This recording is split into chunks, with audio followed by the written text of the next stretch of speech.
She has a scar identical to the mafia boss's dead wife. He grabbed her arm. Who are you really? The rain in Montero City's industrial zone was a different kind of water. It tasted of metal and exhaust, falling and heavy. Gray sheets that turned the streets into dark mirrors of neon and rust. Lena Marcelli liked the rain. It was loud. It drowned out the other sounds, the ones that lived only in her head, and it kept people away. Her apartment was on the third floor of a brick walk-up that smelled of damp plaster and fried onions. It was not a home. It was a holding cell she paid for. One room, a galley kitchen with a buzzing refrigerator, and a bathroom where the medicine cabinet mirror was cracked. Lena never looked at the mirror anyway. She lived by a set of careful, quiet rules. Rule 1, 2 deadbolts and a chain lock. Check twice before bed. Rule 2, keep your head down, always. Rule 3, never wear short sleeves. On her left wrist, just above the delicate bump of her ulna bone, was a scar. It was a pale, silver crescent, smooth as silk, and she hated it. It was the only piece of her past that had survived, and it felt like a brand. Lena Marcelli had only existed for 3 years. Before that, there was nothing. A void. The doctors, the ones at the free clinic she'd woken up in, had called it dissociative amnesia. They told her there had been a car accident, a bad one. Fire. She'd been lucky to survive. They said, emerging with only minor burns, a concussion, and a life scrubbed clean. Sometimes. She did not feel lucky. She fought the dreams every night. They were always the same.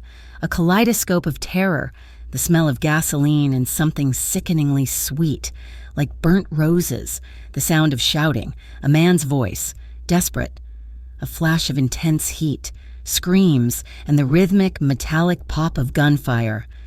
She always woke up with her heart trying to hammer its way out of her chest. Her hands clenched so tight her fingernails left matching crescent moons in her palms. To pay for the apartment she hid in. Lena worked the graveyard shift at Orion's Diner. It was an all-night joint wedged between a tire shop and a defunct textile mill. The clientele was a mix of truckers running on fumes, third-shift factory workers, and the city's insomniacs. Lena, with her quiet movements and her knack for avoiding eye contact, fit right in. She was just the pale girl who poured the coffee. Tonight, the rain was relentless. It was 2 a.m, the diner empty save for a lone trucker nursing a slice of apple pie at the far end of the counter. Lena wiped down the chrome milkshake machine, her movements automatic. The diner smelled of stale grease, bleach, and burnt coffee. It was the smell of her life. The bell above the door chimed, a cheerful, jarring sound. A gust of cold, wet air swept in, carrying a man with it. Lena did not look up. Not at first. She grabbed a menu and a glass of water, her gaze fixed on the center of the Formica counter. "Just coffee," a voice said. It was a low voice, rough like gravel, and it vibrated with an authority that made the hairs on her arms stand up. She looked. He was sitting in the corner booth, the one with the torn vinyl. He was not a trucker. He wore a black suit that probably cost more than her apartment building. It was damp with rain, tailored perfectly to broad shoulders. His dark hair was slicked back, revealing a face that looked carved from hard angles. But it was his eyes that held her. They were a piercing, glacial blue, and they were staring at her with an intensity that felt like a physical weight. He looked cold, tired, and dangerous. Lena's instincts screamed at her to retreat, but she was at work. She nodded, her throat tight, and turned to the coffee machine. Her hands were steady as she filled a heavy white mug, but she could feel his stare on her back, dissecting her. She walked to the booth and set the mug down. Her hand was steady. "Cream or sugar?" she asked, her voice a practiced, neutral whisper. He did not answer. He was not looking at her face. His gaze was locked on her wrist, her sleeve, damp from wiping the counter. Had ridden up, 1/2 inch, just enough. The silver crescent scar was exposed under the harsh fluorescent light. The man froze. It was not a subtle pause. It was a complete cessation of movement, as if time itself had stopped in that booth. His shoulders tensed, and the color drained from his face, leaving behind a stark, bone-white pallor. He looked, just for a second, not dangerous, but shattered. A sharp, ragged breath hissed through his teeth. Lena's heart hammered against her ribs. She tugged her sleeve down, a reflexive, panicked motion. The man's blue eyes snapped up to hers. The shattered look was gone, replaced by a storm of disbelief, confusion, and a raw, primal anger that terrified her. "Where did you get that?" he demanded. His voice was no longer just rough, it was shaking. Lena took a step back, bumping into the empty booth behind her. It's just a scar." "What did you say?" "It's just a scar," she repeated, louder. "From an accident." He stared at her, his eyes tracing every line of her face, her dark, wavy hair, the fear in her brown eyes, the shape of her mouth. He looked like a man seeing a ghost, or worse, a miracle he wanted to destroy. He was Dante Moretti, a name whispered in Montero City with equal parts fear and reverence. He was the head of the Moretti Syndicate, a man who had inherited an empire of shadows and ruled it with an iron grip. He was a man who had lost everything that mattered, and it had hollowed him out, leaving nothing but cold duty and colder grief. He did not see Lena Marcelli, the waitress. He saw Elena. His wife. He saw the night, 3 years ago, on the coast road, the dinner, the argument, a stupid fight about nothing, about everything. He saw her turning away from him, her dark hair catching the moonlight, and he saw the scar on her wrist. It had been their scar. He had given it to her, in a way. On their honeymoon in Sicily, she had slipped on the wet, ancient stones of an alleyway.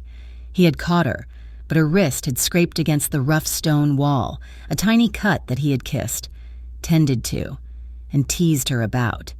It became a small, intimate map of their life, a place his thumb would trace when they lay in the dark.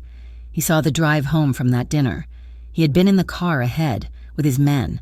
She had been following in her own car, a concession to their argument. He had been watching her headlights in his rearview mirror, and then the mirror had filled with a white-hot light. The explosion had thrown his own car sideways. He remembered the sound, a deafening, hollow thump that had punched the air from his lungs. He remembered scrambling out, shouting her name. Even as the heat blistered his face, there was nothing left, just a mangled, burning chassis. The report had been simple, a car bomb, sophisticated. The body, they said, was unrecoverable, consumed, 3 years of walking through the world as a ghost, and now, in a 2-bit diner at 2 a.m, a ghost was pouring him coffee. Lena watched, terrified, as the man's face cycled through a war of emotions. He stood up abruptly. The booth screeched against the floor. He threw a $10 bill onto the table. It fluttered beside the untouched coffee. He did not say another word. He just turned and walked out, the bell chiming his departure, leaving behind a vacuum of cold air and the suffocating weight of his stare. Lena sagged against the counter, her breath coming in short, painful gasps. The trucker at the end of the counter had not even looked up. Her shift ended at 4 a.m. The rain had softened to a miserable drizzle. She wrapped her coat tightly around herself, her head down, and began the 6-block walk back to her apartment. The industrial zone was dead at this hour, the streetlights casting weak, sickly yellow pools on the wet pavement. She heard the footsteps behind her. They were heavy, measured, and keeping pace. She sped up, her heart leaping into her throat. The footsteps sped up. She turned into the alley that was a shortcut to her building. A mistake. She knew it the second she did it. It was a dark canyon of brick and dumpsters. She was halfway through when the man stepped out of the shadows in front of her. It was him. The man from the diner. Lena froze, her back hitting the cold, wet brick. "What do you want?" she demanded, her voice shaking but laced with the sharp edge of a cornered animal. "I want to know who you are," Dante said. He stepped closer. The rain slicked his dark hair. He was no longer the stunned man in the booth. He was the predator she had first seen. "I'm no one. I work at the diner. Please, just leave me alone." "You're lying." He was only a few feet away. He was searching her face again, hungry, desperate. Her name was Elena. "I don't know any Elena," Lena whispered. tears of panic stinging her eyes. "The scar," he said, his voice dropping. "Let me see it." "No." He moved faster than she could have imagined. He did not hit her. He simply grabbed her left arm. His grip was like a steel trap. Lena cried out, struggling, but he held her fast, his other hand pushing up the sleeve of her coat and her sweater. He stared at the scar, his thumb tracing the silver crescent in the gloom. A choked sound escaped him. It was real. His glacial eyes lifted to hers, burning with a terrifying, agonizing hope. "Who are you really?" he growled. The question ripped through her. "Who are you?" The one question she could never answer. The panic overwhelmed her. It was pure, white-hot adrenaline. She reacted without thinking. She drove the heel of her other hand up, smashing it into his nose. Dante roared, more in surprise than pain, his grip loosening for just a second. It was all Lena needed. She shoved him, hard, sending him stumbling back against a dumpster. She ran. She did not look back. She sprinted out of the alley, her boots slapping the pavement, the sound of her own ragged breathing filling her ears. She ran the remaining blocks, fumbled with her keys, slammed the door of her apartment and threw both deadbolts and the chain. She slid to the floor, her back against the door, trembling so violently she thought she might break. In the alley, Dante straightened up, wiping a smear of blood from his nose with the back of his hand. He did not chase her. He watched the direction she had fled, his expression unreadable in the dark. His phone was in his hand. He dialed a number. "Marco," he said, his voice flat and cold. "I have a situation, a woman, Lena Marcelli. She lives at 221 West Industrial. Put a car on her. Discreet. I want to know where she goes, who she talks to, and what brand of toothpaste she uses. Do not let her out of your sight." He hung up. He leaned against the brick wall, the rain washing the blood from his hand, and stared into the darkness, his mind consumed by the impossible. Dante Moretti's investigation was swift and brutal. By noon the next day, a file was on his desk. It told him exactly what he already suspected, and exactly nothing at all. Lena Marcelli, age unknown, estimated mid-20s, social security number issued 3 years and 2 months ago, no driver's license, only a state ID, no credit history before that date, no relatives, no past. The paper trail began the day she was discharged from the Montera City Free Clinic.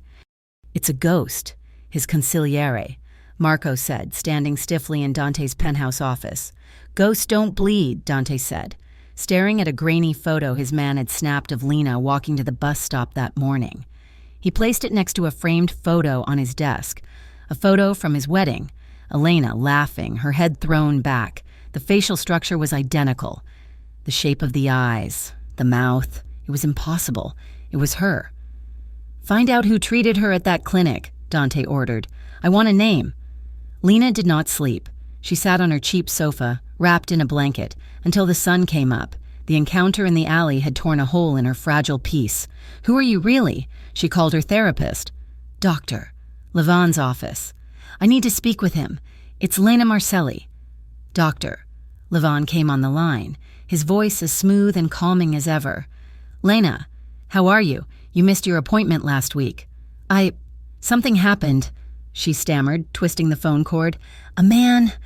He knew me, or he thought he did. He said I looked like his wife. He knew about my scar." There was a pause on the line, not a surprised pause, but a calculating one. "Lena, we've discussed this." "Doctor," Levan said, his tone gentle, paternal. "The mind is a fragile thing. It protects itself. Your past is hidden for a reason. That car accident was a significant trauma. Trying to force those memories or letting a stranger implant false ones could be dangerous. It could undo all the progress we've made. But he looked at me like he knew me," she whispered. "He knew a woman who looked like you. A coincidence. You are Lena Marcelli. That is your life. The past is better left buried. Do you understand?" Yes, doctor." She hung up. But the words offered no comfort. They felt hollow, rehearsed. That night, sleep was not a refuge. It was an ambush. The dream was clearer this time. She was in a church. Incense. She was wearing a dress of heavy white lace, a wedding dress. A man was beside her, his hand in hers. She could not see his face, but she could feel his thumb tracing the scar on her wrist. Then the image shattered. Blood. So much blood. Bright crimson soaking the white lace, the smell of burnt roses, the sound of a single, deafening gunshot. Lena woke up with a silent scream locked in her throat, her body drenched in a cold sweat. She was crying, deep, gasping sobs for a life she could not remember and a death she could not forget. She had to go to work. The rent was due. She was exhausted, her nerves shredded. Every time the diner bell chimed, she jumped. She was pouring coffee, her hands shaking. When the bell rang at 10 p.m., he walked in, Dante Moretti. Lena's heart stopped. She nearly dropped the coffee pot. He did not go to the dark corner booth. He slid onto a stool at the counter, directly in front of her. He looked different. The raw, desperate anger from the alley was gone. He was composed, his cold blue eyes clear and sharp. He wore a dark gray shirt, no suit jacket. He looked, if possible, even more imposing.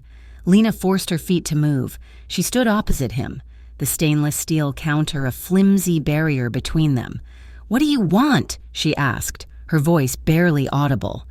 Dante did not answer for a long moment. He just watched her, her pale face, the dark circles under her eyes, the tremor in her hands. "Coffee," he said calmly, his voice a low rumble that cut through the diner's quiet hum. "Black." The tension was a living thing. It was a wire pulled taut between his cold, unyielding certainty and her cautious, terrified warmth. He was a man who had come to reclaim a ghost, and she was a woman who was not sure she was even real. Lena's hands were shaking so badly she had to set the coffee pot down. She gripped the edge of the counter, her knuckles white. Dante Moretti just watched her, his blue eyes unblinking, analytical. He took a sip of the black coffee, his expression giving nothing away. He was a statue of patience, a predator who knew his prey was already cornered. He stayed for hours. The diner's other patrons, a few tired factory workers, a pair of cops on a break, came and went, none of them daring to make eye contact with the man at the counter. They felt the aura of power radiating from him, a cold spot in the warm, greasy air. Lena felt it like a physical pressure, a hand on her chest. At 4 a.m., her shift replacement, a gum-chewing woman named Bev, arrived. Lena untied her apron with fumbling fingers. Her eyes fixed on Dante's back, she hung it on the hook. "Lena," he said. Without turning, she froze. "Your shift is over. Sit down." It was not a request. Bev's eyes widened, and she quickly busied herself at the register. Lena walked slowly, her legs feeling like water, and slid into the booth opposite him. The vinyl was cold. He turned to face her, his arm resting on the back of the booth. "I'm not going to hurt you," he said. "You grabbed me in an alley," she whispered, her hands clenched in her lap. "I was surprised," he admitted, and the words sounded foreign on his tongue. "I apologize for that, but not for finding you." He paused, his gaze dropping to her left wrist, which she had instinctively hidden under the table. "I once knew someone who looked exactly like you, not just a passing resemblance, exactly, down to the smallest detail." He looked up, his eyes locking with hers. "She had a scar on her left wrist, a silver crescent. She got it in Sicily, on our honeymoon. She slipped on wet stones, and I caught her, but her arm scraped the wall. I felt like I'd broken something priceless." Lena's breath hitched. A flash, sunlight, the smell of lemons and the sea, a man's laughter. It was there and gone, so fast it left her dizzy. "I don't know what you're talking about," she said, her voice trembling. "I told you.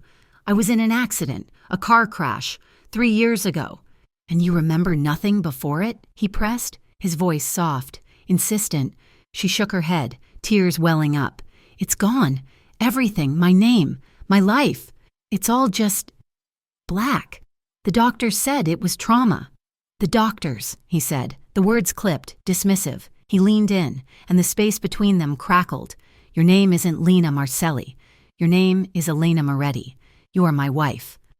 The words hit her like a physical blow. "No," she said it instantly, a reflex. No, you're wrong. You're grieving. I'm sorry for your loss. I truly am, but I am not your wife. I can't be." She was pleading with him, her denial the only thing holding her together. "She died," Lena choked out. "The man in the alley, that was you. You said her name was Elena? You loved her, but she's dead." "Her car exploded," Dante said, his voice a low, brutal monotone. "They never found a body. For 3 years, I believe that fire took her. For 3 years, I have been a dead man walking." His eyes burned into her. "And then I walk into a diner, and I find you. You are not a ghost. You are real. And you are sitting right in front of me. Please," she begged, tears streaming down her face. "Please stop. You're scaring me." His expression softened, the hard certainty replaced by a flicker of the same pained confusion she felt. "I don't want to scare you. I want to help you." He reached across the table, but she flinched, and he drew his hand back. "Come with me. To our home.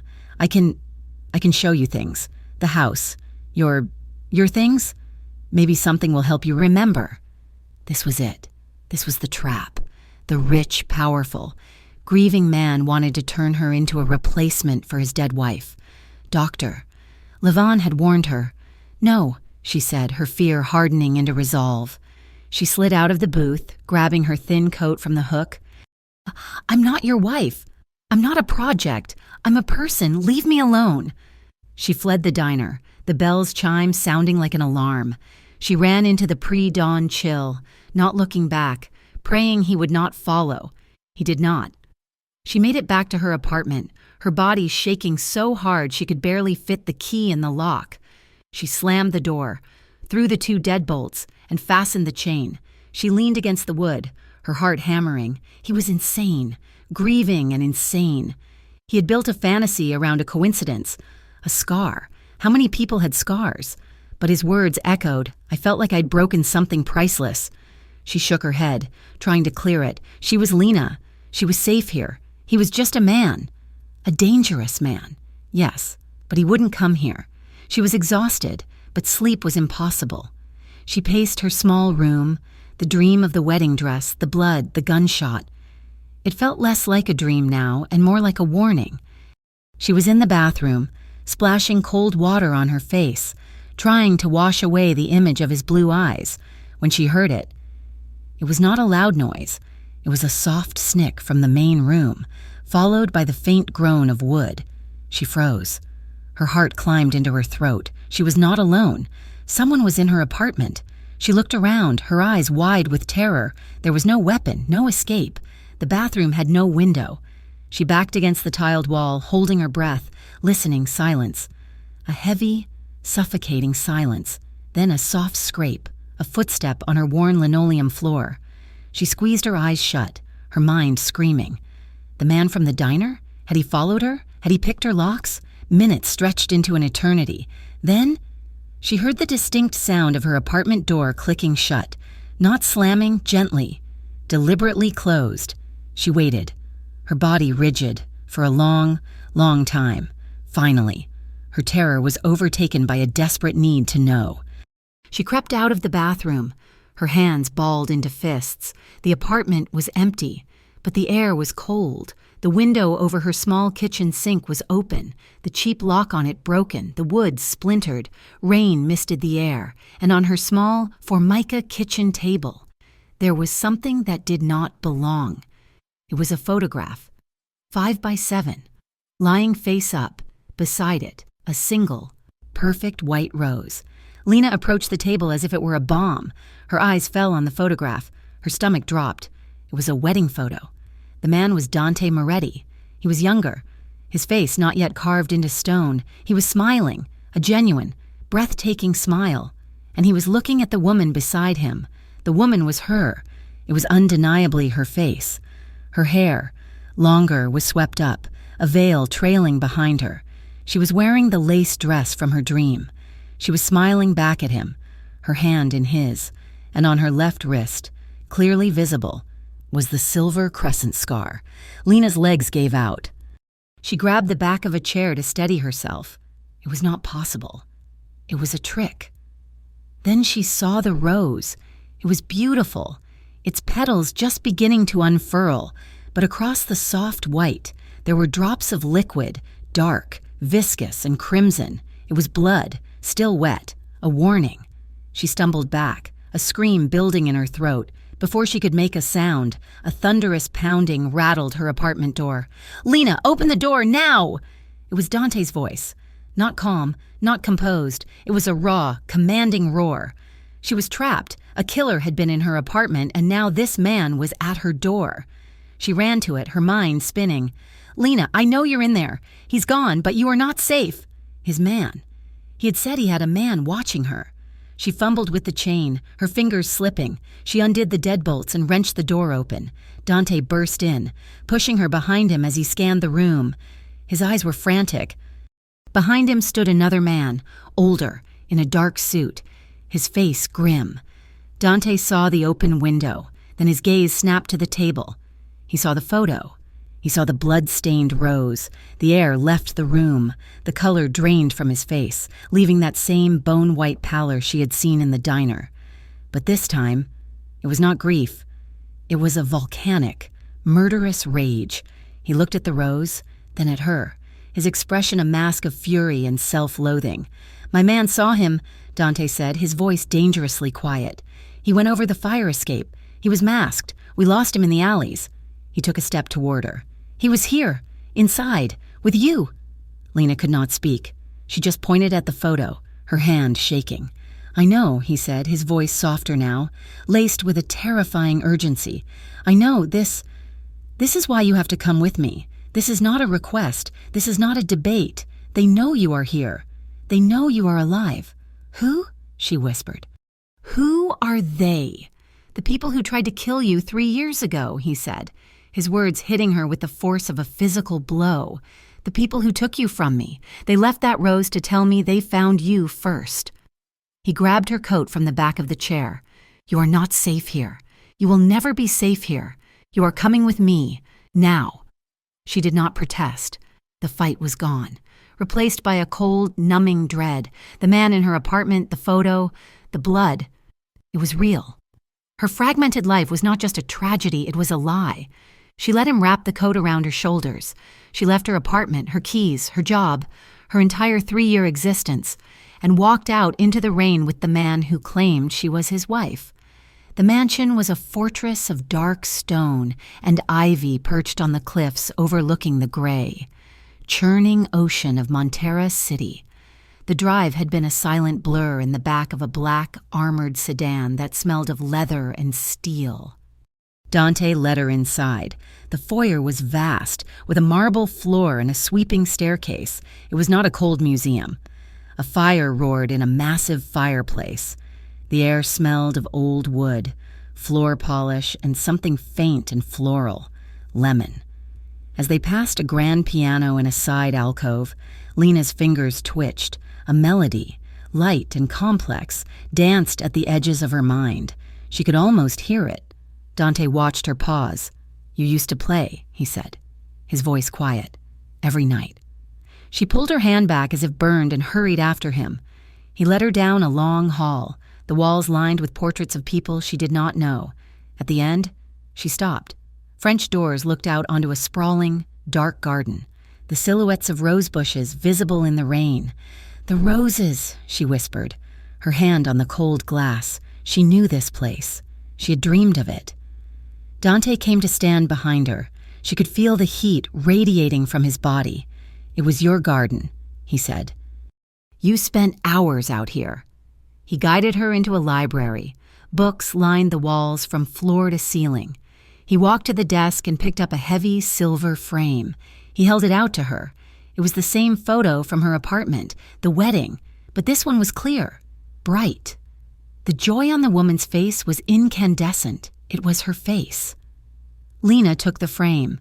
Her reflection stared back at her from the glass, pale, terrified, superimposed over the smiling bride. The contrast was too much. The life in that photo, the love, the certainty, it was a world away from the shadows she lived in. Tears blurred her vision. A sob, sharp and painful, tore from her throat. "That's not me," she choked out. She shoved the frame back at him, needing to deny it, needing to escape the crushing weight of a life she could not remember. "I don't know who that is." He took the photo, his expression unreadable. He did not argue. He just guided her out of the room and up the sweeping staircase to a guest suite. It was larger than her entire apartment, decorated in creams and soft blues, with its own fireplace and a bed that looked like a cloud. "You will be safe here," he said, his voice formal. "There are guards posted at your door and in the hall. No one can get to you." A prisoner in a palace.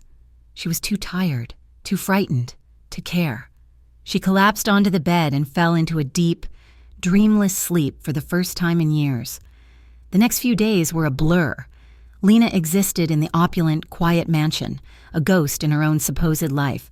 She and Dante moved around each other, two bodies locked in a strange, silent orbit. He would find her in the library or staring out at the rose garden, and he would talk. He never pushed. He just told her. Stories. Stories about Elena, how she hated olives, how she would hum the piano melody that Lena almost remembered, how she would sneak into the kitchen at midnight to steal biscotti. Lena listened. And a strange thing happened. She began to see the man behind the mask. She saw the torment, the profound, aching grief he carried. He was not just a cold-blooded boss. He was a man ripped apart. And his vulnerability, his unwavering belief in her, was a force more powerful than any threat. A dangerous spark began to grow, a connection that had nothing to do with memory and everything to do with the man sitting across from her. On the third night, a storm raged, cutting the power to the entire estate. The emergency lights flickered on, casting long, eerie shadows, but the house was mostly plunged into darkness. Lena found her way to the library, lit only by the raging fireplace. Dante was there, standing by the window, a glass of amber liquid in his hand, watching the lightning split the sky. "You're afraid of the dark," he said, his voice a low rumble. "No, just the shadows," she replied, wrapping her arms around herself. He gestured to the two large leather chairs by the fire. "Sit, the storm will pass." They sat in silence for a while, the only sounds the crackle of the fire and the howl of the wind. The candlelight softened the hard lines of his face, revealing the weariness in his eyes. "Why are you so sure?" she asked, her voice quiet. He looked at her, his blue eyes illuminated by the flames. "Because every part of me that died when you did came back to life the second I saw you in that diner. My mind might not understand it, but my soul does." He set his glass down and reached out, his movements slow, giving her time to pull away. She did not. His fingers, calloused and warm, gently brushed the hair back from her face. His touch was hesitant, almost reverent. A jolt went through her, warm and electric. His thumb traced her jawline, and she trembled. He leaned in, his gaze fixed on her mouth. "Do you feel it?" he whispered. She could not answer. She could only nod. He lifted her left hand. His thumb found the scar, tracing the crescent shape, again and again. "I missed this," he breathed, his voice thick with 3 years of suppressed pain. He leaned in closer, his lips brushed hers. Once, a feather-light touch. It was not a kiss of possession, it was a question, an agonizing plea. He waited. Slowly. She met the kiss. It was not a passionate explosion. It was something deeper, slower and more emotionally shattering. It was hesitant, tender, a collision of his desperate certainty and her terrified confusion. It tasted of whiskey and smoke and a profound, shared sadness. It felt like recognition, not of a memory, but of a missing piece. The feeling was too much. It was overwhelming. This was not her. This was Elena's life, Elena's husband, Elena's kiss. Lena broke away, her breath coming in short gasps. She pushed gently against his solid chest. "I can't," she whispered, her voice breaking. "I'm sorry, I'm not her." She fled the library, her heart pounding, and retreated to the safety of her room, locking the door behind her. She left Dante alone in the firelight, his hand clenched into a fist on the arm of the chair, his face a mask of renewed loss, far away. In a dark surveillance van parked on a hill overlooking the estate, a man watched the grainy, black and white footage from the hidden camera in the library. Nico Valente, Dante's most trusted capo, watched the kiss. He watched the woman run. He slammed his fist against the console, the break-in, the rose. It was meant to be a final warning, to drive her away, to make Dante see her as a liability. Instead, it had driven her straight into his protection. He's falling for her all over again. Nico snarled to the man beside him. Or he's falling for the ghost. It doesn't matter. He rewound the footage, watching the kiss again, his jaw tight. He'll never believe the truth now. Not from me. We have to finish it. For good. The morning light, gray and heavy from the storm, seeped into Lena's guest room. She had not slept. She had sat in the window seat, watching the sky lighten, her hand periodically rising to touch her lips. The kiss. It had not felt like a betrayal of her own identity. It had felt like a homecoming, and that, more than anything, terrified her. She was not Elena. She was Lena, a quiet, scarred woman who poured coffee and hid from the world. But when Dante Moretti had touched her, when his mouth had claimed hers, a part of her she never knew existed had risen to the surface, sharp and aching. It was a hunger for a life she didn't know, a grief for a man she'd never met. The conflict tore at her. The walls of the room, so spacious and beautiful, suddenly felt like they were closing in. The air thinned, her chest tightened, a steel band cranking around her ribs. She couldn't breathe. It was not a memory, but the absence of memory that was suffocating her. She was a ghost story, a puzzle, and the man who held all the pieces was just down the hall. She stumbled to her feet, gasping, her vision tunneling. The ornate wallpaper swam. She was going to be sick. She fumbled for the door, needing air, needing to get out, but her fingers wouldn't work.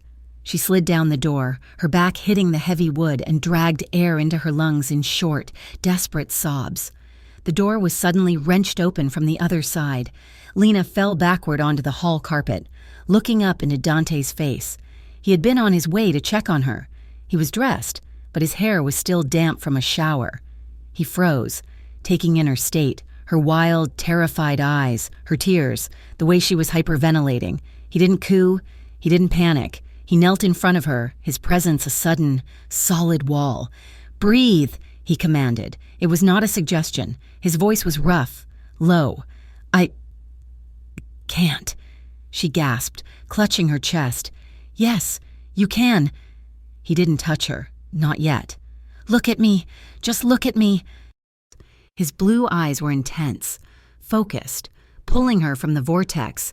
"Breathe with me, Lena." He took a slow, deliberate breath, in through his nose, out through his mouth. He did it again. "Your turn. In." She tried, but the breath hitched, turning into another sob. "Again," he ordered, his voice iron. "In. Hold it. Now out, slowly." She followed his lead, her eyes locked on his. He was an anchor in the storm. He continued the rhythm. 1 second, 2, 3, 4, until her breathing began to even out, until the crushing weight on her chest receded. His gaze never wavered. Finally, she was just sitting there, exhausted and trembling, the panic attack subsiding. "I'm sorry," she whispered, her voice raw. "Don't be," he said gruffly. He sat back on his heels, his expression unreadable. "What triggered it?" "Last night," she admitted, hugging her knees. The kiss. And this house. And you." She looked up, her eyes swimming with confused tears. "You have to understand. When you look at me, I know you see her, but when you touch me, I don't feel fear. That's the crazy part. I should be terrified of you, but I'm not." "What do you feel?" he asked, his voice quiet. "Sadness," she whispered. "A sadness so deep it feels like it's been in my bones for 100 years. And something else. Something that feels hungry. It wants to know you. It wants to—" She shook her head, unable to say it. "It feels like I'm grieving for you, even though you're right here." A muscle in his jaw clenched. He finally reached out, his hand hovering before he gently cupped her jaw, his thumb stroking her cheekbone. "It's because you are," he said. "You're grieving for the time we lost. You're grieving for yourself." He helped her to her feet and led her downstairs, not to the formal dining room, but to the massive kitchen, where he made her coffee himself, his movements efficient and sure. Later that morning, Dante stood in his office, staring at the gray ocean, a glass of water untouched on his desk. His consigliere, Marco, stood by the door. "She had a panic attack this morning," Dante said, his back to the room. "It's to be expected, Dante," Marco said, his voice practical. "The woman, whether she is Elena or not, has been through a trauma. You've ripped her from the only life she knows." "She said she feels it," Dante said, turning. His eyes were cold, but there was a fire deep inside them. "She's in there. Marco, I know she is. The woman I kissed last night was not a stranger." Marco sighed, running a hand over his graying hair. He was the only man who could speak to Dante this way. And what if you're right? What if, by some miracle, she survived? "It is a miracle," Dante said. "No," Marco said, his voice sharp, cutting. "A miracle is an act of God. This was an act of man. Think, Dante. The bomb was professional. The cleanup was perfect. No body. If she survived, it's because someone pulled her from that car. Someone staged her death, faked the reports, and hid her in plain sight for 3 years. That is not a miracle. That is a betrayal." The word hung in the air, heavy and toxic. "Someone inside my organization," Dante said, his voice flat. "Someone very, very close." Marco agreed.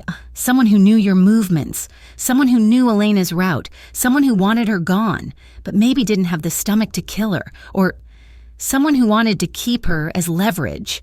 He stepped forward. "Be careful, boss.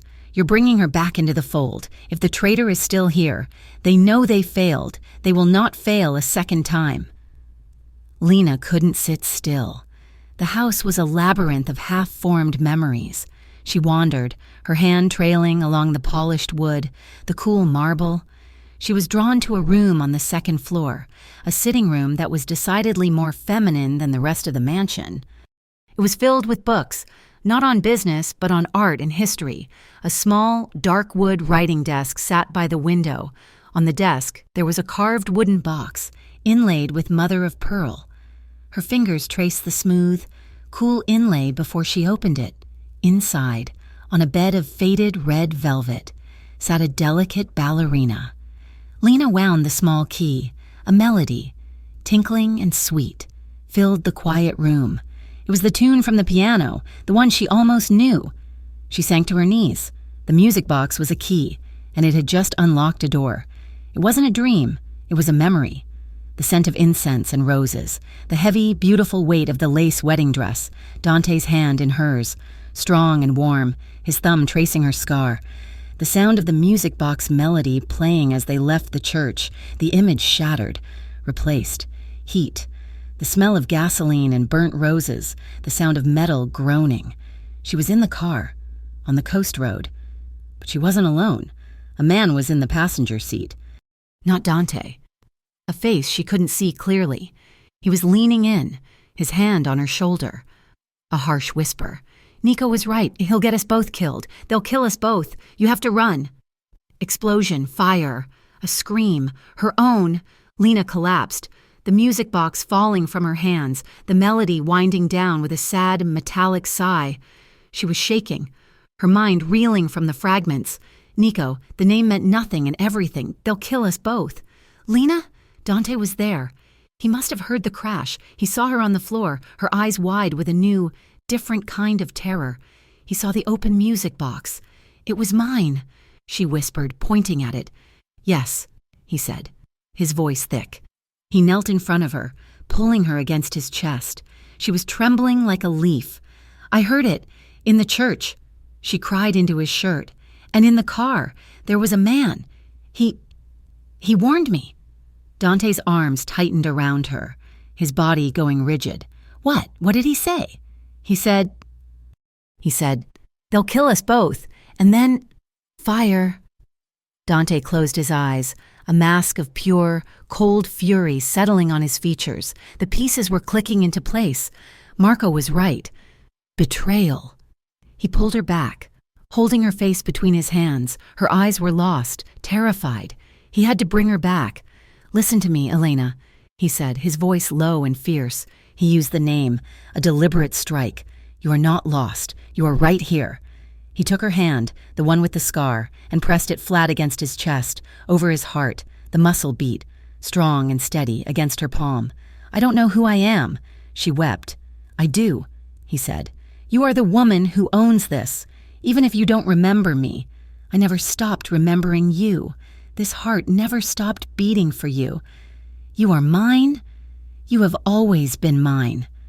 He pulled her to her feet, his hands sliding into her hair, and his mouth came down on hers. This was not the hesitant, questioning kiss from the night before. This was a claim. It was rough, desperate, and full of 3 years of agonizing grief and a sudden, violent hope. It was a promise and a threat. She responded instantly, her hands feisting in his shirt, pulling him closer.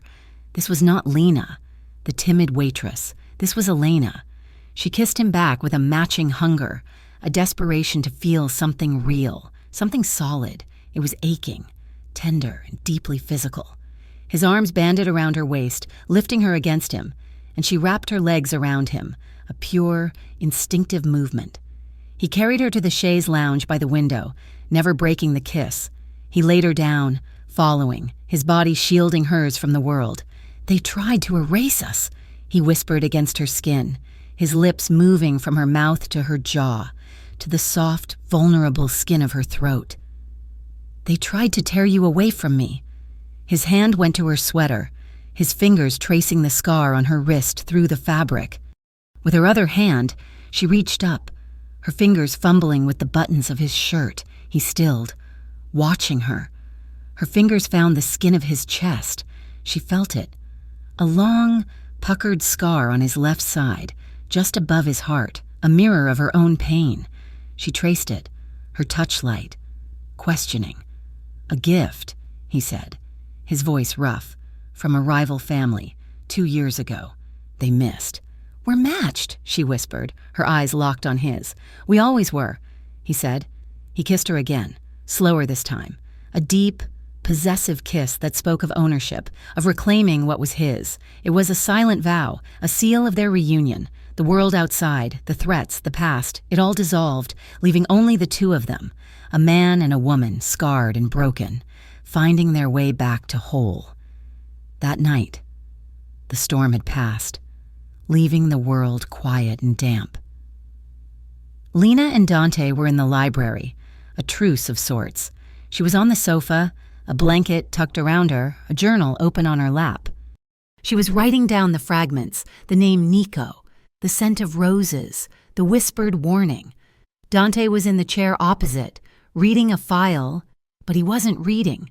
He was watching her. The quiet was shattered. It was not a single sound, but a volley.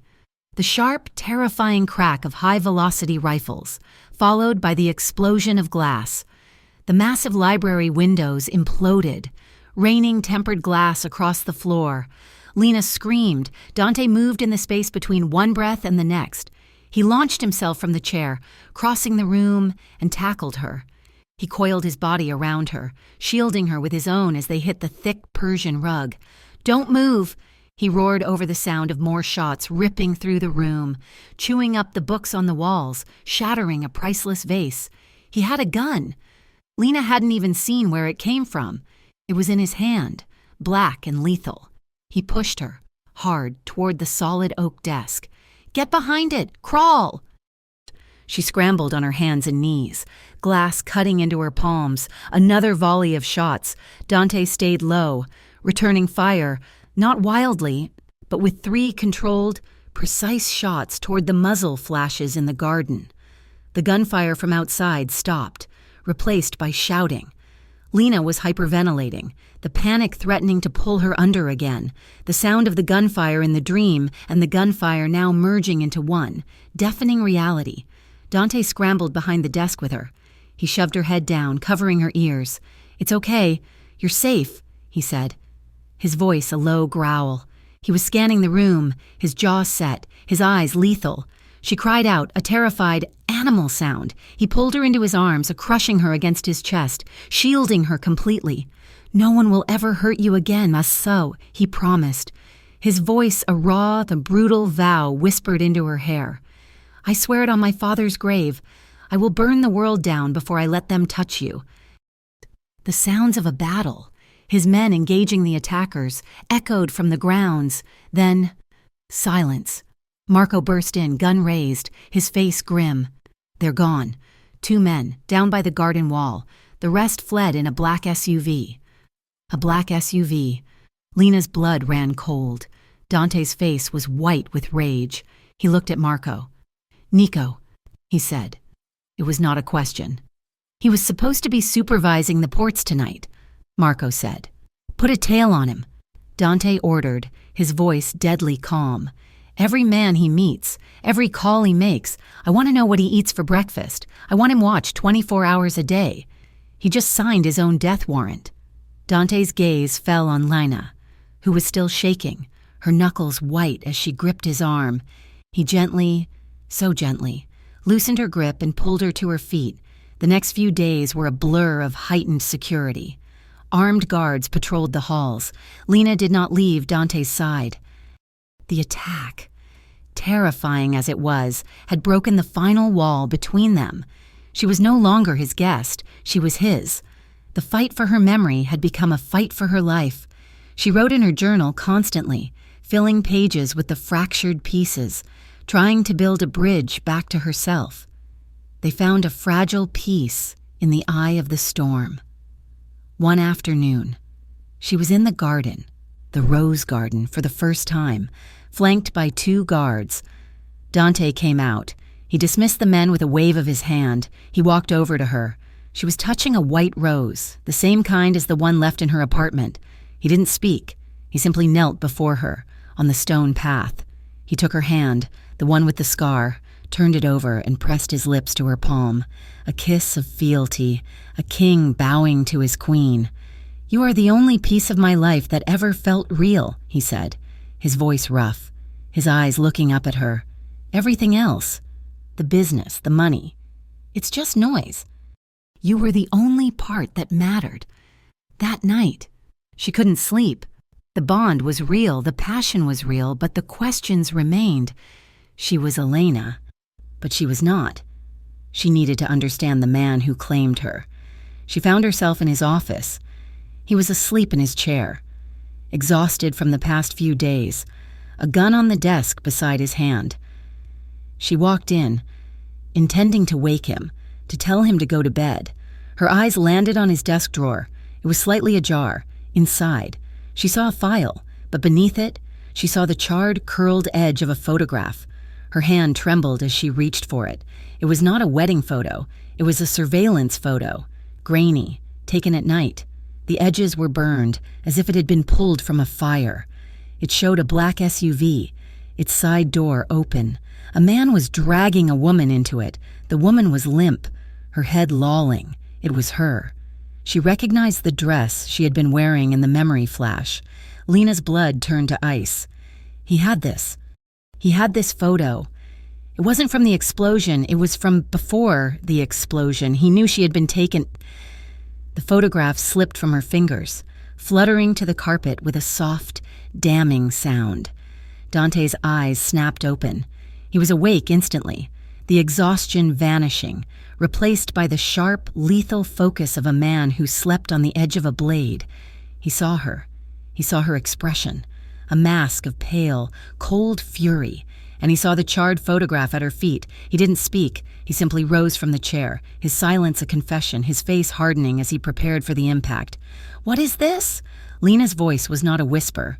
It was low, guttural, and trembling with a rage she didn't know she possessed. It was not Lena's voice. It was Elena's. She kicked the photo toward him. "You've had this whole time." Dante looked down at the image of his wife being dragged, limp, into the black SUV. "Yes," he said. The word was a slap. "Yes? You let me wander around this house like a confused child. You let me believe I was crazy. You let me think you were just a grieving husband, clutching at straws." Her voice cracked. the rage underpinned by a profound, agonizing betrayal. But you knew I didn't die in that car. You knew I was taken. I knew, he said, his voice flat. And I have been hunting for that black SUV every day for 3 years. I did not know I was looking for a waitress. I thought I was looking for a hostage. I thought you were being held, tortured.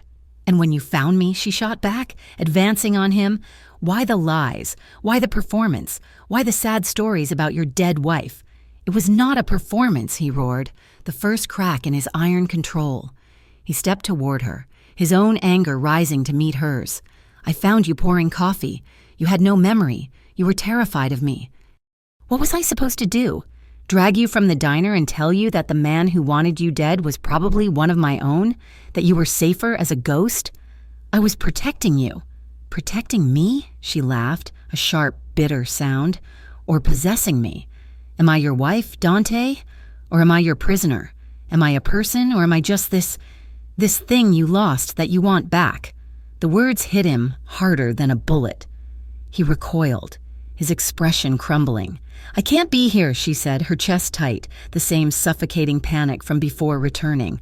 But this time it was not a medical condition. It was a logical one. I can't breathe. She turned and ran. Elena, wait, he shouted, his voice desperate. She didn't.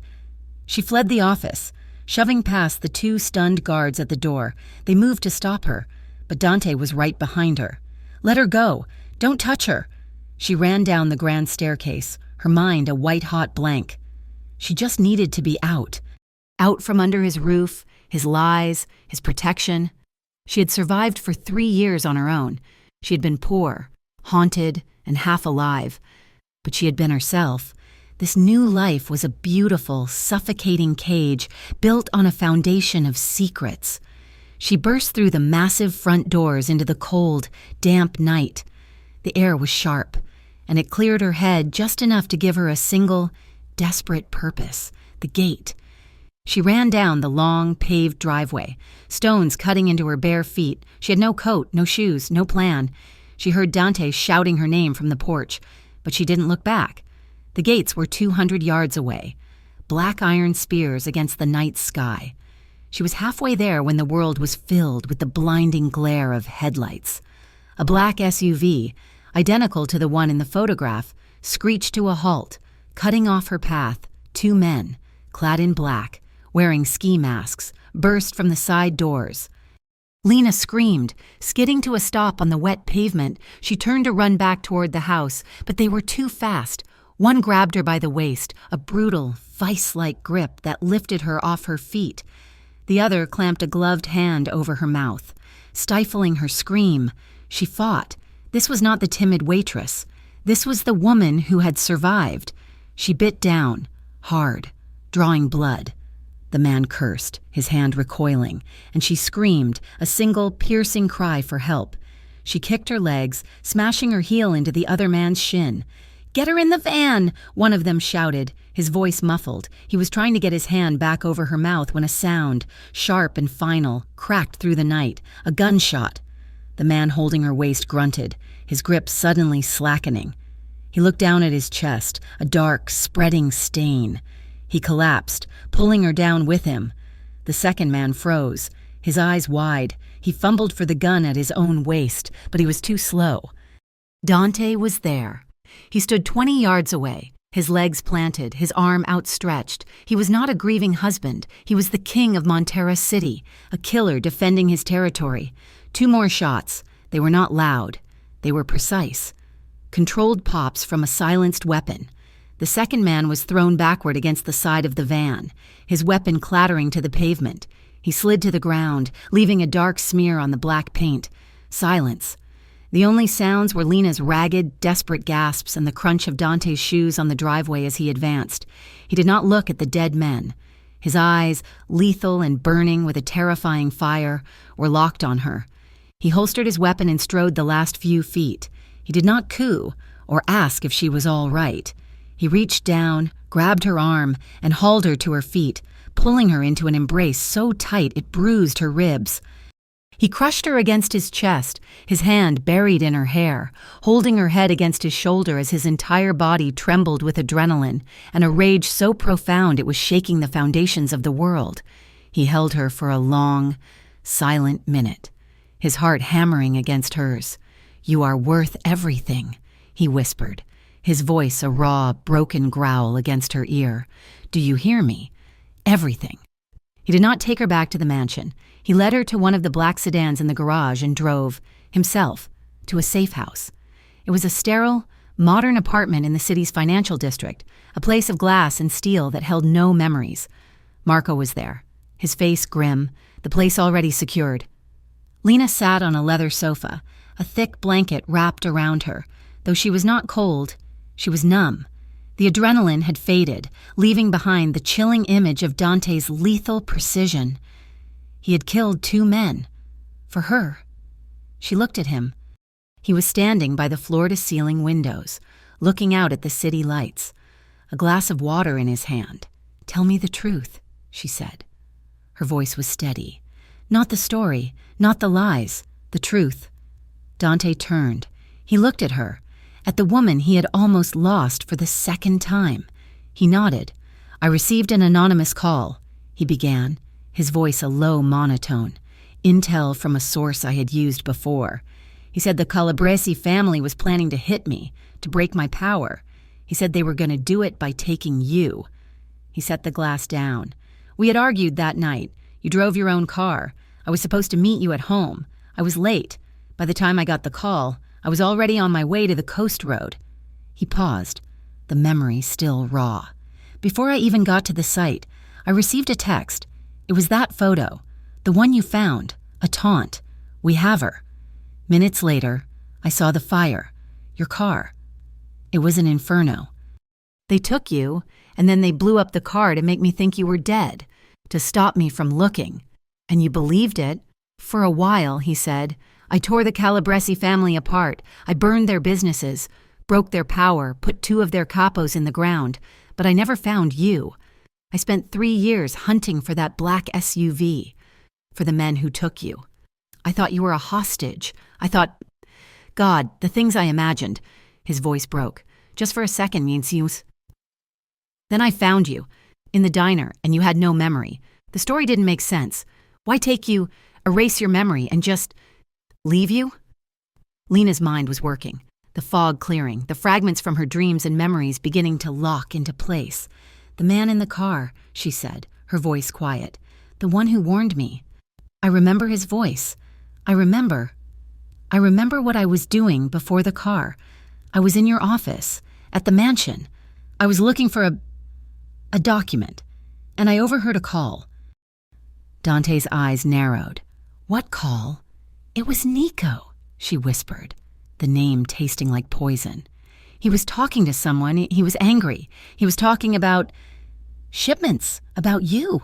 He said, 'Dante is blind. He trusts me. By the time he realizes what I've done, I'll own this city.'" Dante's face was stone. "I didn't understand," Lena continued, the memories flowing faster. "But I knew it was wrong. I was going to tell you. But, someone stopped me. The man. My driver, he said you had an emergency, that I had to come with him. He was the one in the car with me. He was the one who said Nico was right. He was trying to get me away, to warn me. He knew. And then the SUV." Dante finished, the pieces clicking into place with sickening precision. "And Dr. Levon," Lena said, her voice rising. "He wasn't my therapist. He was my jailer. He kept telling me not to remember. He gave me medication. He told me my name was Lena Marcelli. He built my life for me. He buried me." They stared at each other. The full, monstrous truth laid bare between them. "It wasn't a rival family," Dante said, his voice dripping with an acid-laced calm. "It was Nico. He was betraying me. You overheard him. He tried to silence you. He staged your death to cover his tracks. And when I went to war with the Calabresis, he helped me. He used my grief to wipe out his only competition." The scale of the betrayal was staggering. It left Lena breathless. Nico had not just tried to kill her, he had used her death to build his own empire. all while standing at Dante's side, mourning with him. Dante walked over to her. The anger was gone, replaced by a profound, suffocating guilt. He knelt in front of her, just as he had in the garden, but this time he looked broken. "They did this to you," he whispered. "But I lied to you these past few days. I didn't tell you about the photo. I was afraid." "Afraid of what?" "That if you knew the truth, you would run. That you would see me for what I am, a man who brings death, that you would hate me, and I couldn't lose you again." He took her hands. They were cold. He brought them to his lips, kissing her fingers, then her palms, then the scar on her wrist. "I will earn you back, not Elena, you, Lena, the woman who survived this, the woman who fought them. I will earn your trust, piece by piece." He leaned in, and his lips met hers. It was not the desperate, claiming kiss from the library. It was not the hesitant, questioning kiss from the storm. It was a kiss of reverence. It was slow and deep, and it was a promise. It was an apology. Lena's hands, which had been limp in his, came up. She cupped his face, her fingers tracing the hard line of his jaw. She kissed him back. This was her choice. Not a memory, not an instinct, a choice. She was choosing this man, this life, this war. He gently lifted her from the sofa, his arms sliding under her, and carried her from the living room into the bedroom. He laid her on the bed, the sheets cool and white. The moonlight streamed in through the glass wall, bathing them in silver. He didn't move. He just looked at her, his eyes tracing every line of her face, as if memorizing her all over again. "I've dreamed of this," he said, his voice rough. "For 3 years, but I always woke up." "I'm not a dream, Dante," she whispered, her hand reaching for his.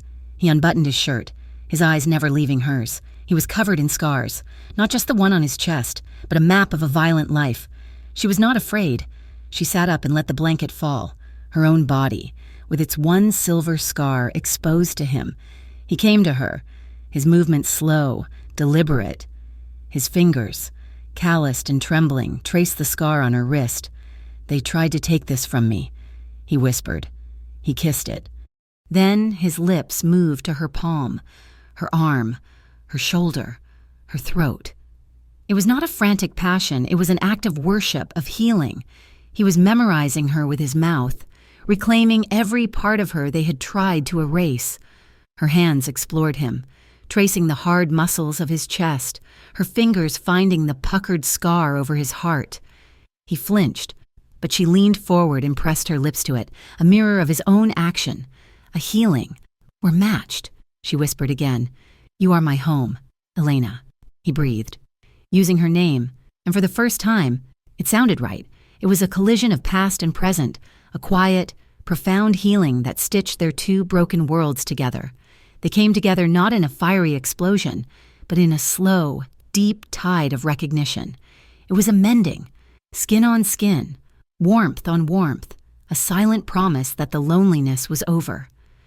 The next morning, Lena woke first. She was in his arms, his breathing deep and even. It was the first time in 3 years she had woken up without fear. She slipped from the bed, wrapping a sheet around herself, and went to the window. The city was waking up below.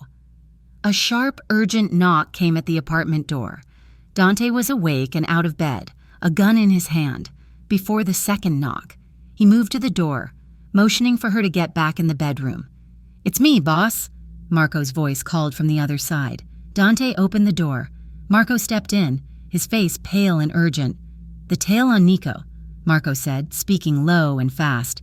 "He's making moves. He met with 2 capos from the Calabresi family, the ones who survived your purge. He's consolidating power. He's planning a full hostile takeover." Dante's face was cold. "He thinks he can take my chair." "That's not all," Marco said. "My source." He overheard the meeting. "Nico knows she's here. He knows she's with you. He told them. The ghost is back, and I have to put her in the ground for good." Her overhearing him. It wasn't just a business betrayal. It was treason. He's been feeding them information for years. He wants you dead, Dante. And he wants her dead to bury the secret of his first failure. Dante was silent. He looked back at the bedroom, where Lena was standing in the doorway, listening, the sheet clutched to her chest. He turned back to Marco, a lethal calm settling over him, the last trace of the grieving husband gone, replaced by the dawn. He wants a war. He gets one, Dante said, his voice flat. He thinks he can take my family, my life, my wife. He picked up his shirt from the floor.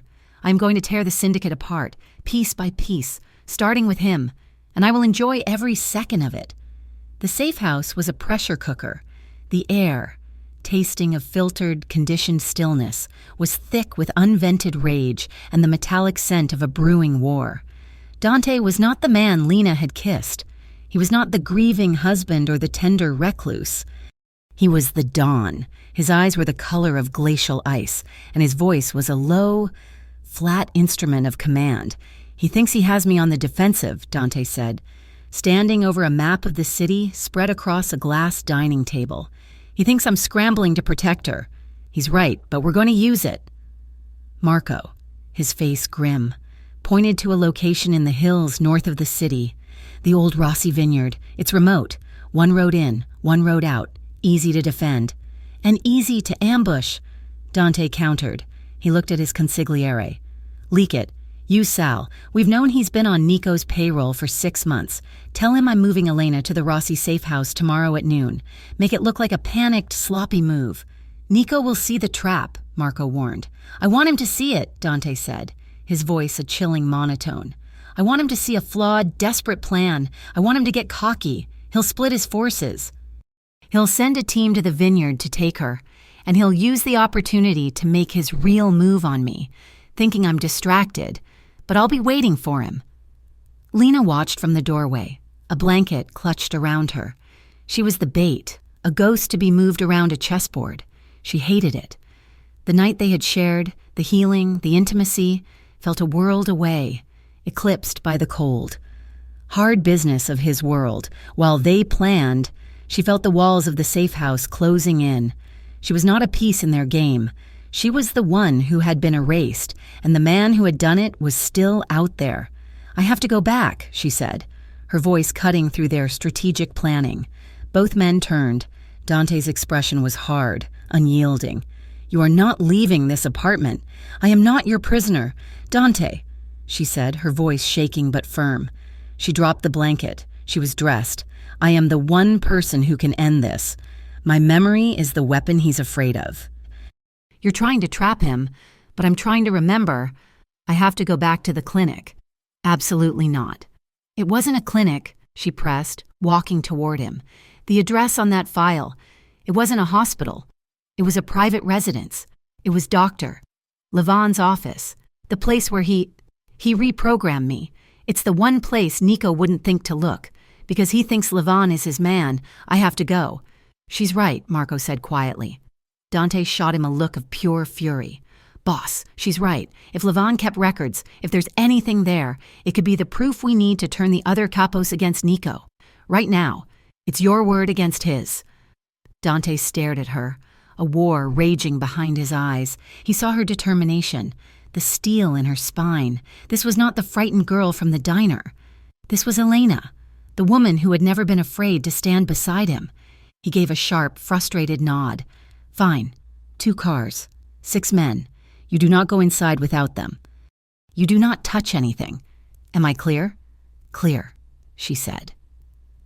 The clinic was a discreet brownstone in a quiet, wealthy neighborhood. It was the last place you would expect a mafia-funded brainwashing to occur. The front plaque read, Dr. A. Levon, Psychiatric Trauma Recovery.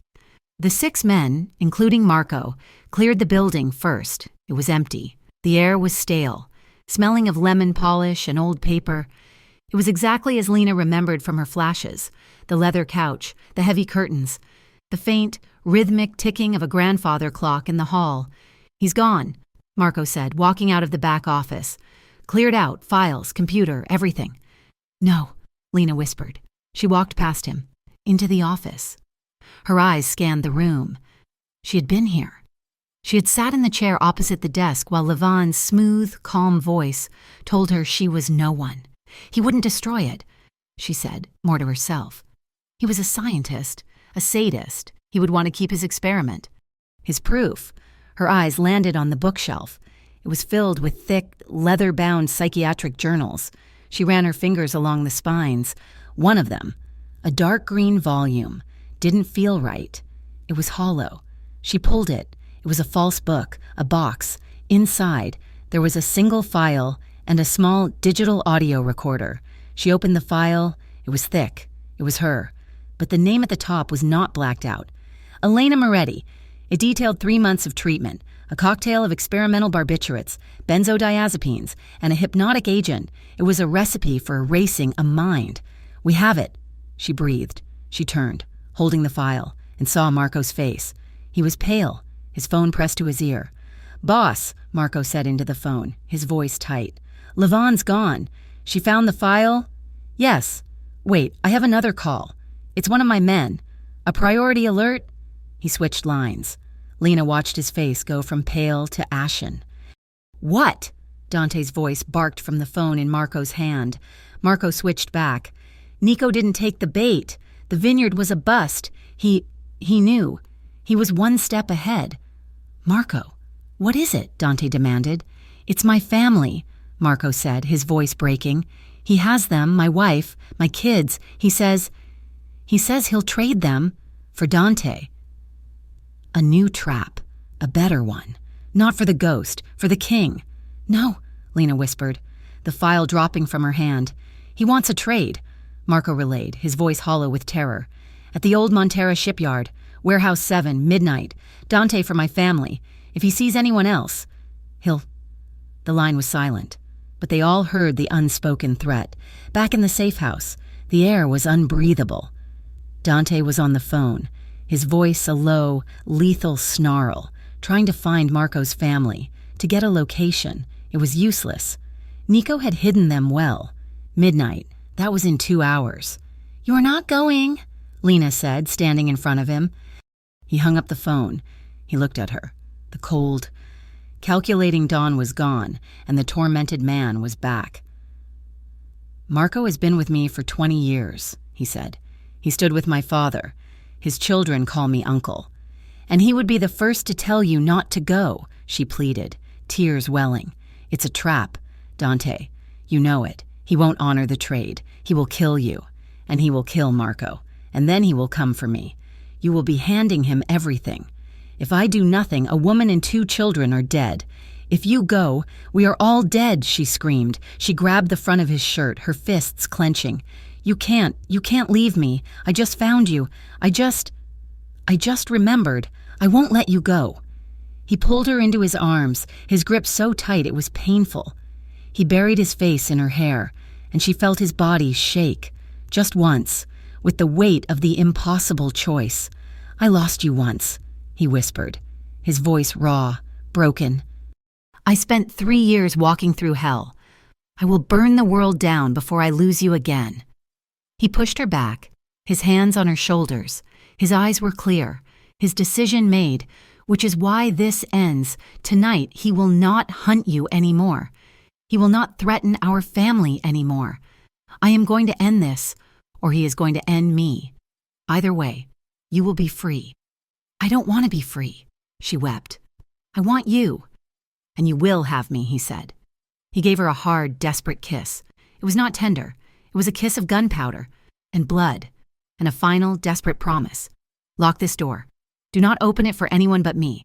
Do you understand?" He turned and walked out. The door shut. The heavy, metallic thud of the security lock sliding into place echoed in the sterile room. She was a prisoner once again. Lena collapsed against the door, her body shaking. She would not let this happen. He was walking to his own execution, and he had locked her away. Her hand brushed the pocket of her jeans, the audio recorder. She had been so focused on the file, she hadn't listened to it. She pulled it out, her fingers fumbling with the small button. She pressed play. Static, then a voice. Doctor. Lavon's, smooth, paternal, and utterly monstrous. "We will begin again. Elena is gone. Elena is dead." Then her own voice, slurred, weak, terrified. Dead. I'm dead." "That's right," Lavon's voice cooed. She's a bad memory, a painful one. We're going to wash her away. You are Lena, a new life, a quiet life. You will work. You will be alone. You will forget the fire. You will forget the pain. You will forget him. A pause. Then Levan's voice, harder, colder. You must forget. Because if you remember, he will find you. And if he finds you, Nico will kill you both. Become someone new. Lena, become someone new. Or die. They will find you. And you will die. Lena's blood ran cold. The recording wasn't just proof of the brainwashing. It was proof of Nico's intent. It was the entire conspiracy spoken aloud. She ran to the door, pounding on it. Guards, let me out. I have to... Let me out. There was no answer. Dante's orders were absolute. She looked around the room, frantic. The window. It was thick. Reinforced glass. It wouldn't break. The bathroom, the vent, it was too small. She was trapped. But Dante had designed this safe house, and Elena had known his secrets. Lena ran to the bedroom, to the large walk-in closet behind a false panel of cedar, where Dante kept a spare safe. She felt along the wall, a memory. Not a memory, but an instinct. Her fingers found a small, recessed button. A section of the wall clicked open, revealing a narrow, dark passage, an emergency exit, the one he had built for her 3 years ago, the one he had forgotten to tell her about in her new life. She ran into the darkness. The Montera shipyard was a graveyard of giants. Rusted freighters and skeletal cranes loomed against the night sky, black silhouettes against a starless, smoggy canvas. The air tasted of salt, rust, and diesel. Warehouse 7, Dante walked alone into the vast, cavernous space. A single, powerful floodlight lit the center, creating a cruel stage. In the middle, Marco was tied to a steel chair. His face was a mess of blood and bruises, his eyes swollen shut, but he was breathing. On a raised catwalk above him stood Nico Valente. He was not in shadow. He was bathed in the light, a bottle of whiskey in one hand, a gun in the other. He was smiling. The great Don, Nico sneered, his voice echoing in the metal space. Look at you, the king, come to trade his crown for a broken pawn. Let him go, Nico, Dante said, his voice dangerously calm. He stood in the center of the light, his hands open at his sides. His family? Safe, Nico said with a wave. For now. I'm a man of my word. Dante, unlike you lied to me. For years, you made me your second, your dog, but you never trusted me. You never gave me what I deserved. What you deserved was a bullet, Dante said. You betrayed my family. You betrayed her. Her, Nico laughed, a bitter, ugly sound. It always came back to her. She was your weakness. She made you soft. She had to listen, didn't she? Poking her nose into my business with the Calabresis. I gave you the world. Dante, I helped you wipe them out, and you spent your time crying over a ghost you created. Dante growled. A mistake I am here to fix, Nico said. First your dog, then you, and then I will find your precious ghost, and I will put her in the ground where she belongs. She's not a ghost, and you won't touch her. A new voice. It was quiet, but it cut through the vast warehouse, amplified by a small, tinny speaker. She's right here, Nico. Lena stepped out from behind a massive, rusted shipping container. She was holding the small digital recorder, connected to a portable speaker she'd grabbed from the safe house. Her hand was shaking so violently she could barely hold it up. Nico's smile vanished, his face contorted in disbelief, then pure, unadulterated rage. You! Dante's blood ran cold. Lena, get out of here now! I don't think she can, Nico snarled. I have the proof. Nico, Lena called out, her voice trembling but gaining strength. I have the recording from Levan. She pressed the play button. Become someone new, Lena, or die. They will find you and you will die. The doctor's voice echoed through the warehouse, a damning, spectral judgment. Marco, bloody and barely conscious, lifted his head. Nico's face was a mask of hatred. He had been outmaneuvered by her. You should have stayed dead, he sneered. He raised his gun, not at Dante, not at Marco. He aimed it straight at Lena. Dante saw it, the shift in his eyes, the tensing of his arm. Nico fired. Dante lunged. He moved, a black blur, diving, not to attack, but to shield. He threw his body in front of hers, a roar of pure, primal rage tearing from his throat. A final, deafening gunshot rang out, the sound of physical blow in the enclosed space. It echoed once, twice, and then faded. Blood. Silence. The floodlight cast a harsh, unforgiving glare on the three figures, frozen in a tableau of death. The echo of the final gunshot ripped through the cavernous warehouse and died, leaving a silence that was heavier and more terrible than the noise. For a second, everything was frozen. Nico Valente stood on the catwalk, his gun still raised, his expression of murderous rage locked on his face. He looked down, confused, at the dark, spreading stain on his white shirt just over his heart. He tried to speak, but only a wet, gurgling sound escaped. He swayed, his whiskey bottle smashing on the steel grate, and then he toppled forward, crashing onto the concrete floor below, dead. Lena stood frozen, her arm outstretched, the heavy black pistol she had grabbed from the safe house exit, shaking violently. The sound was still ringing in her ears. Dante was on the ground. He had lunged to shield her, but Nico's shot had gone wide. No. He was pushing himself up, his face pale and twisted in pain. There was a dark, wet patch soaking his left shoulder. High on the chest, he was hit, but he was alive. "Lena!" he gasped, his eyes wide, looking not at his own wound, but at the gun in her hand and the body of his rival on the floor. She had done it. She had fired. She had killed a man. The gun dropped from her nerveless fingers, clattering loudly on the concrete. Her legs gave out. The sound of sirens, distant but approaching fast, sliced through the night. Then, the grinding of tires on gravel. Doors slammed. 2 uniformed police officers, their guns drawn, burst into the warehouse, their flashlights cutting through the gloom. "Hands up! Don't move!" But before they could take 2 steps, shadows detached themselves from the shipping containers. 4, then 8, then a dozen of Dante's men, all armed, all silent, emerged. They did not raise their weapons. They simply appeared, a wall of dark suits, surrounding the officers, flanking their boss. One of the officers, a sergeant with a thick mustache, lowered his weapon, his eyes widening. He recognized the men. He recognized Dante. He realized, with a sinking stomach, that he had walked into the wrong side of a war, and he was on the losing end. Nico's men were gone, and the king was still standing. "There's been a misunderstanding. Mr. Moretti," the sergeant said, his voice suddenly oily. "We got a call about trespassing." Dante ignored him. He stumbled to his feet, clutching his shoulder, his eyes never leaving Lena. He walked past the officers, past his own men, and went straight to her. She was on her knees, shaking so hard her teeth chattered. The reality of the last 5 minutes, the gunshot, the blood, the sight of Nico's lifeless eyes, crashed over her. A low, animal sob tore from her throat.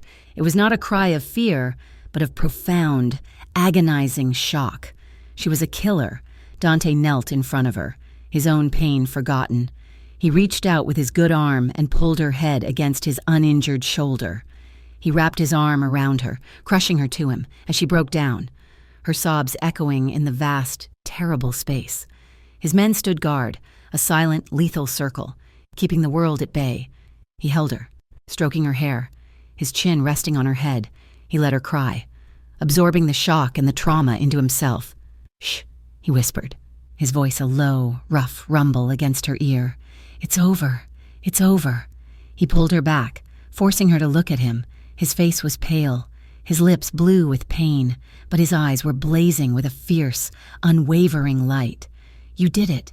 You saved us. You found your way back to me. Elena. You found your way back." The world dissolved into a blur of motion. Marco, cut free from the chair, was alive, his family already rescued by a separate team. Dante was moved, not to an ambulance, but to a private car. Lena never left his side, her hand gripping his, her knuckles white. They took him to a private wing of a hospital that the Moretti family had funded for 50 years. The doctors and nurses were discreet, efficient, and asked no questions about the gunshot wound. The bullet had gone clean through, missing the artery but shattering his collarbone. It was painful, messy, but it would not kill him. Lena sat by his bedside for 3 days. She did not sleep. She did not leave. She watched the steady rise and fall of his chest, the heart monitor's rhythmic beep, the only sound in the room. The nurses tried to make her rest, but she refused. She had lost him once to a moment of violence. She would not lose him again, even to sleep. When he woke, his first word was her name. "Lena!" She was there, her hand instantly finding his. "I'm here. Dante, I'm right here." He was weak, his voice a dry rasp. You saved me." Tears streamed down her face. I killed him." "You survived," he corrected, his thumb brushing over her knuckles. "You did what I trained you to do, what I had forgotten you were capable of." He looked at her, the woman who had faced down his greatest enemy, and his eyes were filled with a raw, profound awe.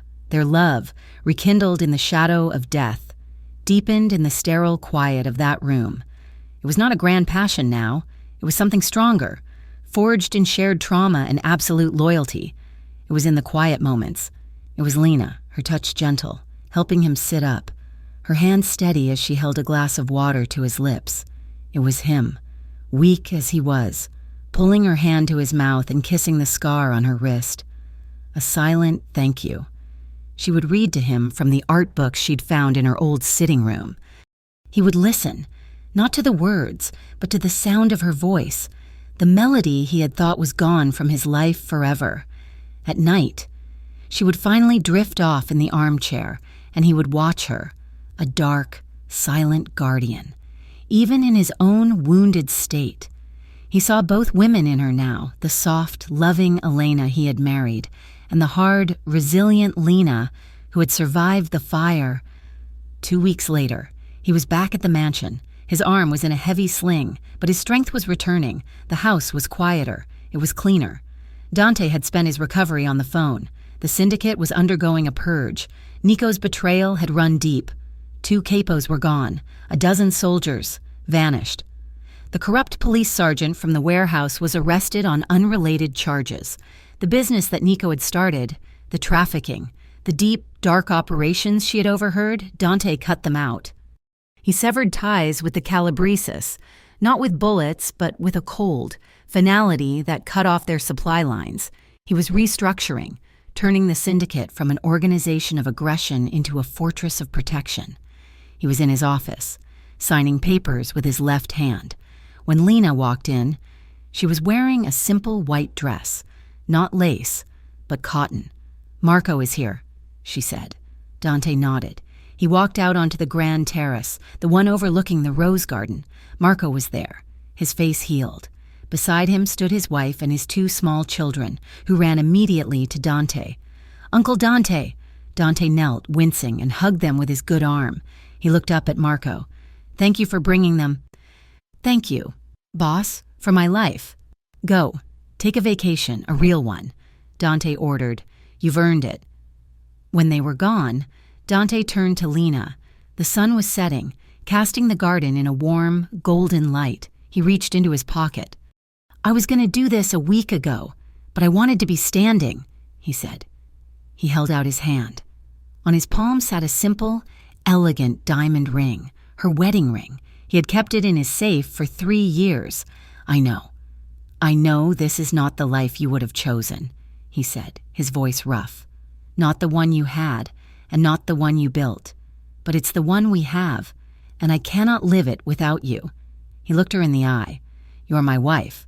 You were in the church, and you were in that diner. You are, and you always will be.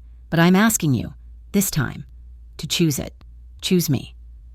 Lena looked at the ring, the symbol of a life she barely remembered, offered by the man she could never forget. "Elena Moretti," she said, testing the name. "She seems like a woman I would have liked. She was strong. She was in love." She looked at Dante. "But Lena Marcelli, she's the one who survived. She's the one who learned to be alone. She's the one who found you." She held out her left hand. "I am both of them. I am Elena, who you married, and I am Lena, who you saved." He smiled, a true, warm smile that lit his entire face, erasing the last of the shadows. He slid the ring onto her finger. It fit perfectly. He did not kiss her. Instead, he just held her hand, lacing his fingers with hers, and led her down the steps into the garden. They walked to the bench where he had knelt and kissed her palm. They sat in the twilight, the scent of roses filling the air. The silence was comfortable, complete. "We survived hell, you and I," Dante said, his voice a low, reflective rumble. He looked at the house, his fortress, and then at her, his queen. "Now, let's build something that feels like heaven." Lena leaned her head on his good shoulder. She felt the solid, steady beat of his heart against her. She felt the scar on his chest, a permanent reminder of their pain. And her hand, holding his, felt the matching scar on her own wrist. She was home.